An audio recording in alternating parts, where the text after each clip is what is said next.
Baik, assalamualaikum warahmatullahi wabarakatuh. Selamat siang semuanya ya, untuk teman-teman atau rekan-rekan mahasiswa yang mengambil mata kuliah fisika mekanik. Pada pertemuan kali ini kita akan membahas berkaitan dengan kinematika gerak lurus. Nah ini nanti materinya berkaitan dengan perpindahan, ada kecepatan, ada percepatan, terus ada gerak lurus gerak lurus beraturan, dan ada GLBB gerak lurus berubah beraturan. Skema dari materi kinematika gerak lurus ya. Baik, saya lanjutkan. Ini ada materi berkaitan dengan perpindahan. Sebenarnya kita sering ya melakukan perpindahan ya, atau pindah posisi, atau berpindah dari satu tempat ke tempat lain. Nah, kemarin juga pada materi sebelumnya, pada besaran skalar dan vektor, kita juga membahas berkaitan dengan adanya perpindahan ya. Nah, perubahan posisi atau kedudukan dari satu benda atau suatu objek dari keadaan awal ke keadaan akhir. Nah, ini yang disebut dengan perpindahan. Nah, ini ada contoh dari rumah Heri ke rumah Dita. Ini membutuhkan perpindahan atau jarak ya 300 meter. Terus dari Dita ke SMP Negeri 5 Sanding ini ada jarak 400 meter. Dan berapa perpindahannya dari SMP Negeri Sanding, berarti ini titik terakhir, berarti untuk titik awalnya adalah Heri, berarti ditanya berapa perpindahannya dari titik awal ke titik akhirnya. Berarti kita cari berapa nilai di sini. Ini merupakan nilai perpindahannya. Berbeda dengan jarak. Kalau jarak berarti dari rumah Heri 300 plus 400, berarti ini jaraknya kan. Kalau ini perpindahannya, titik awal dan titik akhir kaitannya. Gitu. Bisa ya membedakan antara jarak sama perpindahan. Oke, nah ini untuk penjelasannya. Oke, berkaitan dengan kasus lain, kita analisa ya. Ini ada suatu partikel berpindah dari titik pertama, ini menuju ke arah timur sejauh 700 meter. Terus dia berbalik arah, ini ada sejauh 30 meter.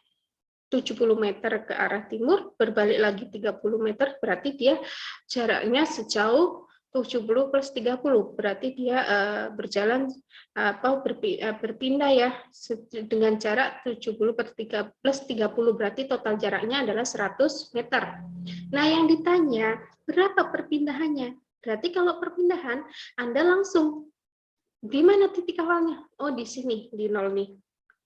Titik akhirnya di mana? Di titik sini. Karena ini ada 70 kurang 30 berarti masih 40. Berarti dia berpindah sejauh 40 meter. Mudah ya? Cari aja titik pangkal awal dan titik akhirnya, itu untuk perpindahan. Kalau jarak berarti sejauh berapa dia jalan, mau balik, mau belok, atau mau ke arah atas atau bawah ya. Nah, itu untuk jarak. Nah, ini kita bisa ada contoh lagi berkaitan dengan perpindahan. Ini ada ke arah kanan dan ke arah kiri ya. Nah, ini dinotasikan pada sumbu X sama sumbu Y ini ya. Ini ada yang A, ini perpindahan ke arah kanan. Berarti kita tinggal masukkan ke rumus. Untuk perpindahannya berapa? X2 min X1. Berarti 30 kurangi 10, yaitu plus 20. Bagaimana dengan perpindahan yang B ini? Nah, ini ke arah kiri, berarti nilainya pasti negatif ya, yaitu X2 dikurangi X1, 10 minus 30, otomatis ketemunya minus 20. Mudah ya, untuk mau ke arah kanan ataupun ke arah kiri ya, untuk perpindahan, cari titik awal sama titik akhirnya. Gitu. Oke, terus kita lanjut ke materi kelajuan. Nah, ini berkaitan kelajuan. Sebenarnya untuk kelajuan sama kecepatan ini rumusnya ternyata sama ya. Namun di sini prinsipnya ada yang berbeda. Oke, kita bahas berkaitan dengan kelajuan dulu. Oke, untuk kelajuan besarnya kecepatan atau suatu objek ya, ini kelajuan dia tidak memiliki arah sehingga termasuk besaran skalar. Sedangkan pada kecepatan dia memiliki arah dan nilai dan arah, berarti dia termasuk besaran apa? Masih ingat? besaran vektor.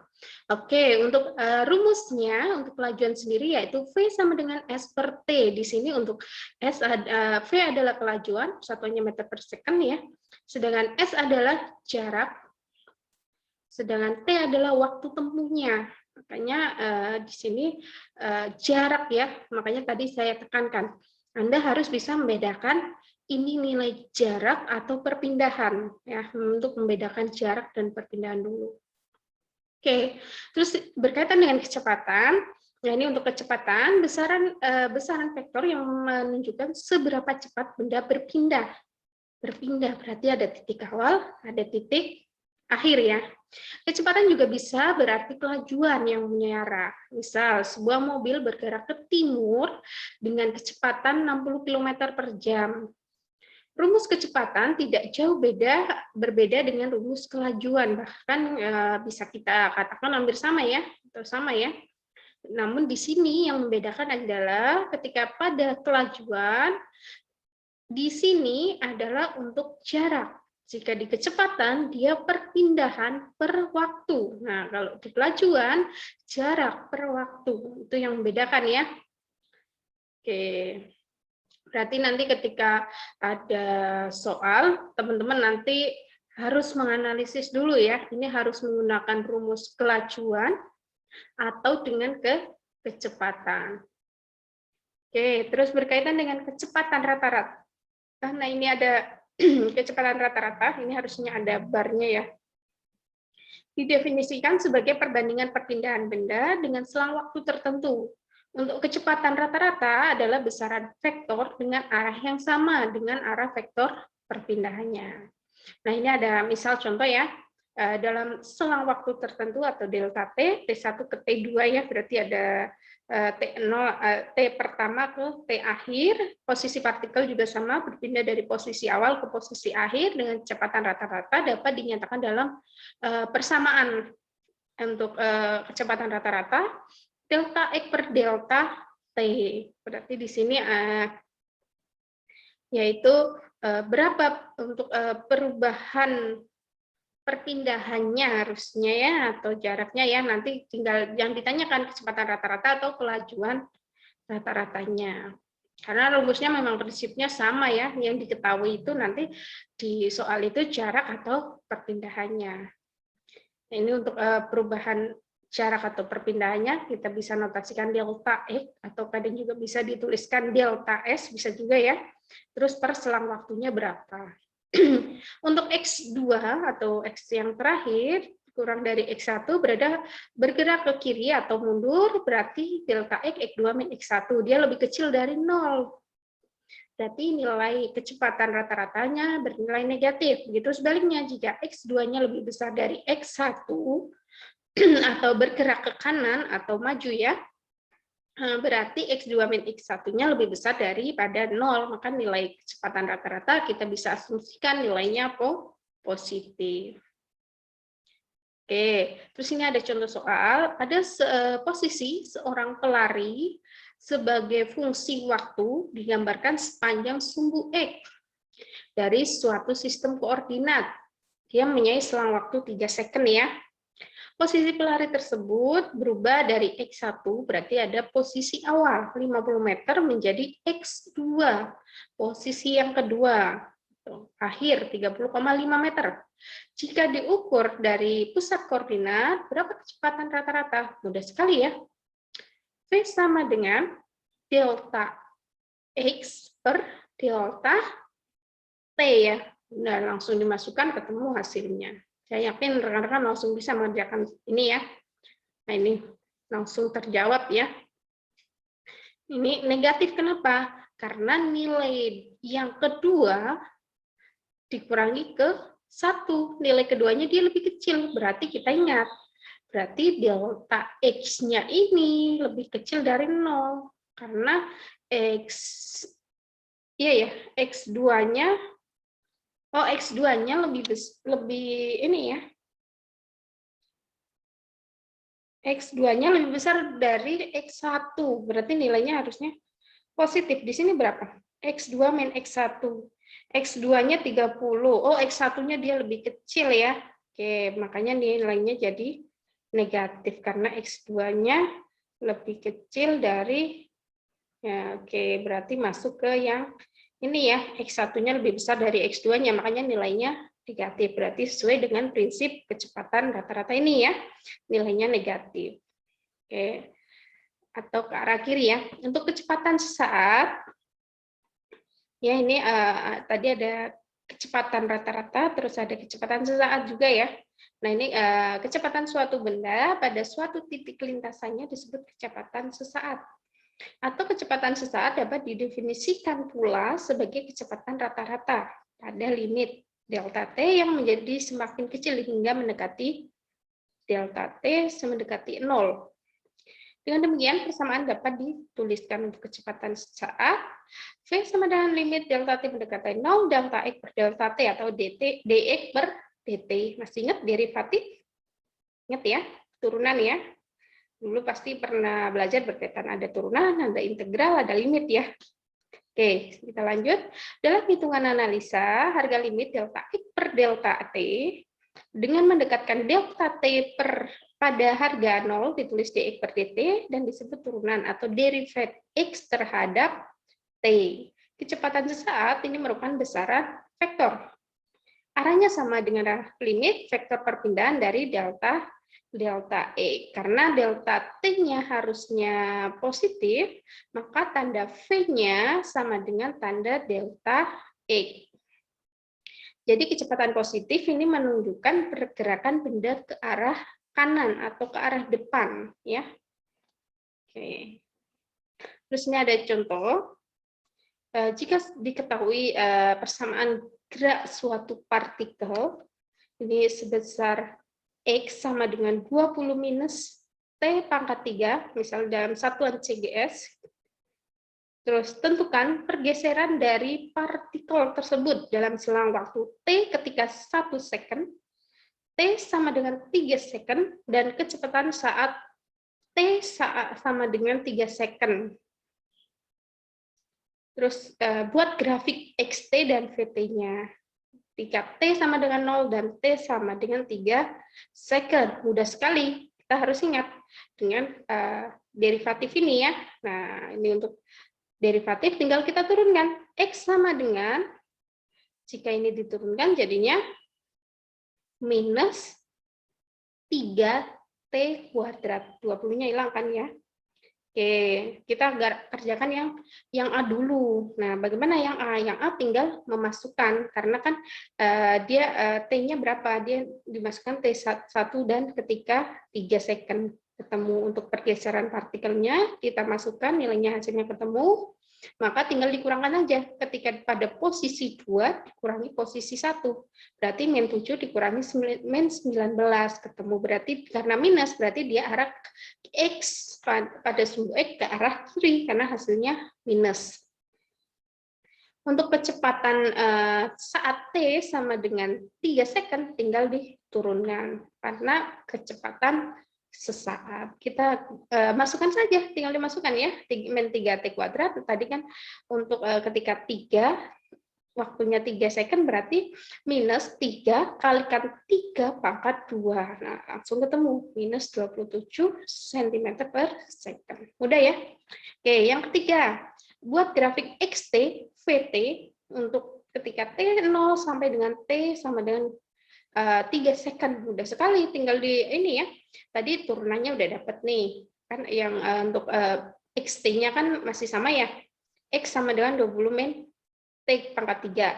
Terus VT-nya tadi kan diturunkan ya. Jadi V sama dengan min 3T kuadrat. Tinggal dimasukkan aja ke rumusnya. Ini untuk X, ini untuk V, dan ini untuk T, T-nya tadi 0 sampai 3 second, berarti 0, 1, 2, 3. Tinggal dimasukkan ini ke rumusnya ketika T-nya 0, maka berapa X-nya? Masukkan aja, 20 min 0 pangkat 3, 20. V-nya juga sama, ketika V-nya T-nya 0, maka V-nya adalah min 3 kali 0 kuadrat, otomatis 0.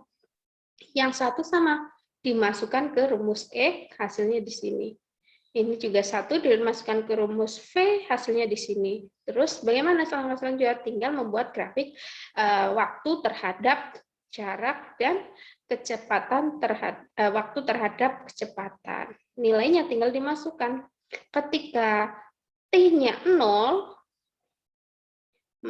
X-nya adalah 20. Ketika T-nya 1, jaraknya adalah 19. Nah, ketika T-nya 2, jaraknya adalah 12. Nah, ini ketika T-nya sama dengan 3 minus 7 ini untuk X, Y yang untuk ini ya, grafik pada XT ya, ini untuk jarak sama waktu ya. Nah, ini untuk yang VT ya, kecepatan sama waktu ya. Nah, ini sama, ketika 0, V-nya 0, ketika T-nya 1, V-nya minus 3, nah, ini juga sama, T2, ini minus 12, ketika T-nya 3, minus 27.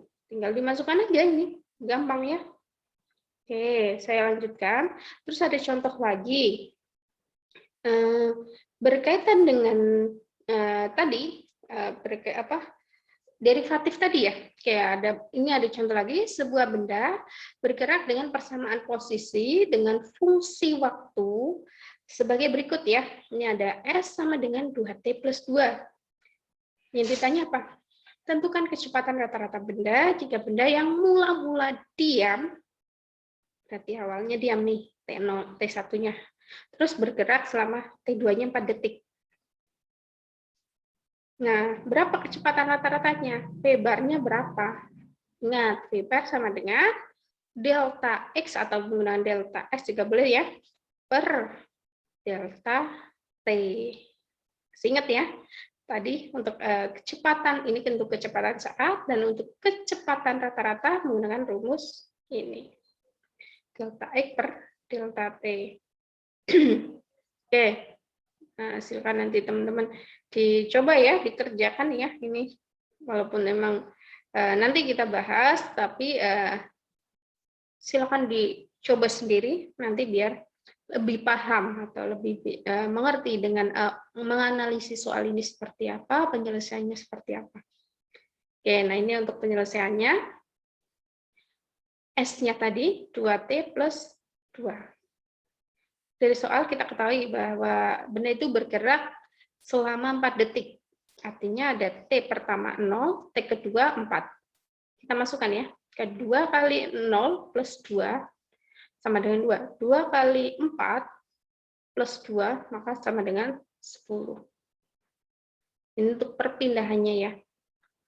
Oke, harusnya satuannya ini meter ya untuk perpindahan ya. Oke, makanya tadi saya bilang ini boleh menggunakan X ataupun S ya. Oke, untuk delta V sama dengan atau kecepatan rata-rata delta S-nya tadi atau delta X-nya tadi dibagi delta T, ketemu 2 meter per second. Mudah ya? Mudah lah saya kira. Teman-teman langsung nyantol ini. Bisa mengerjakan walaupun belum ada solusinya pun tadi sudah langsung paham dengan soalnya ya, kasusnya seperti apa.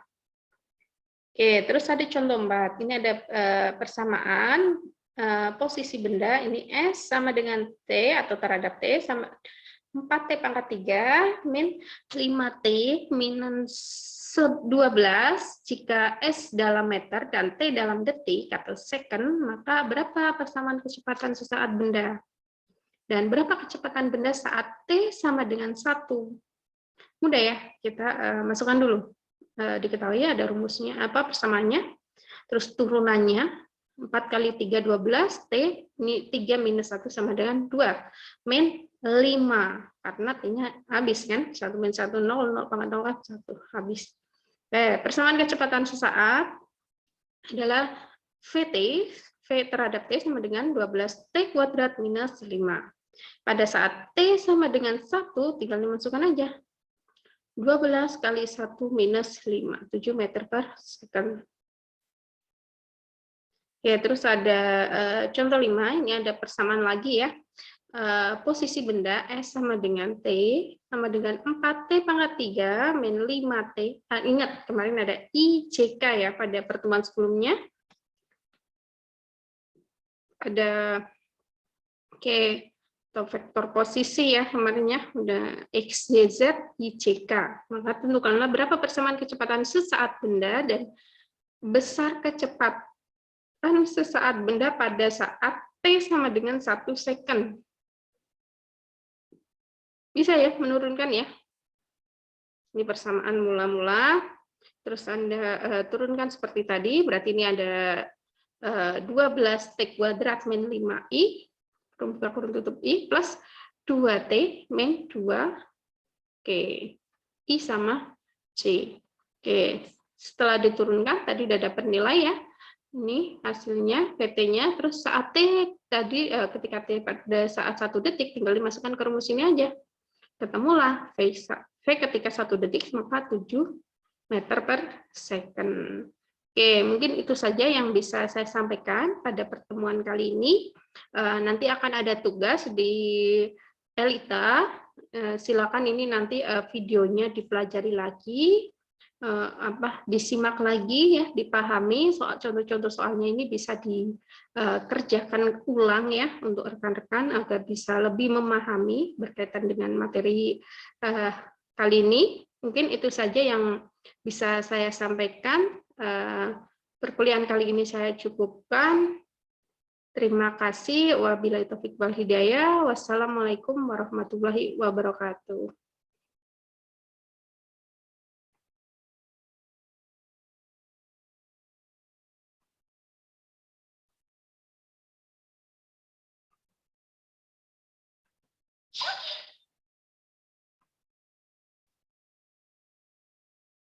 Hmm.